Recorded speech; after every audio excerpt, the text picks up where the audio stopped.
খুচের বউ আর বাদ দে না খুঁজতাম গেল যে না খাবই ঠাই ভাত খেতে যাই পেয়ারা আসতে না আবার মাছ আর খুচেরও মারছে আর খুচের বাদ দে না।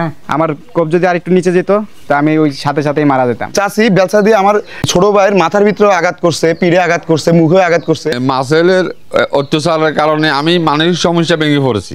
গালাগালি করে আবার আর না দিয়ে কয় যে রে আনছি খেমা দেন আর করিয়েন না চুপ করেন।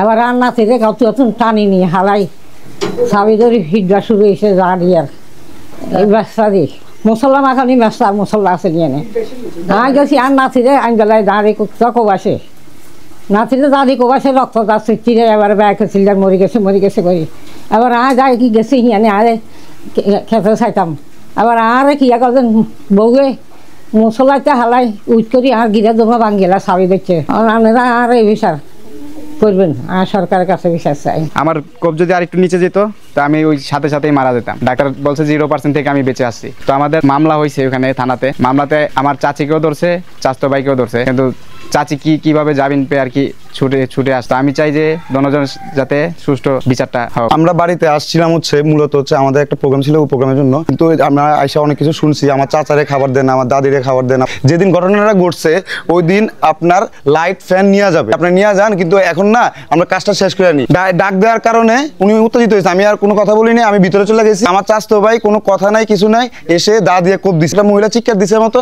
আমি যে আমার চাচতো ভাইয়ের পিছন থেকে ধরছি যেন কোপাকুপি যেন না করতে পারে। আমার চাচি বেলচা দিয়ে আমার ছোট ভাইয়ের মাথার ভিতরে আঘাত করছে, পিঠে আঘাত করছে, মুখে আঘাত করছে। আমার চাচতো ভাই যে কোপ দিছে, কোপের ভিতরে 3টা কোপ লাগে গেছে। আমি যখন দেখছি রক্ত বাড়িতেছে তখন আমি নিজে কিছু বুঝতেছি না কি করবো। আমি সোজা তারে নিয়ে হসপিটালে চলে গেছি। বিভিন্ন ধরনের হুমকিও শিকার হচ্ছি, যে বিভিন্ন লোক আইসা হুমকি দিচ্ছে। আমরা নামতাম জানি না, আমরা ঢাকা থাকি। এখন আমার কথা হচ্ছে আমি একটা সুষ্ঠু বিচার চাই। আমি আজকে দীর্ঘদিন ওয়াইফের জ্বালা যন্ত্রণা সহ্য করতে পারতেছি না। খাওয়া দাওয়া ঠিক মতো খাওয়া দিতেছে না, আমার আম্মাকেও খাবার দিতেছে না, আর আমাকে গুম করিয়া লাগবো এটা আমাকে ধমক দিছে।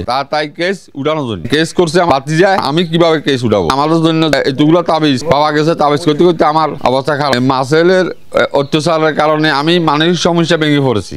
এটা আমি বিচার চাই।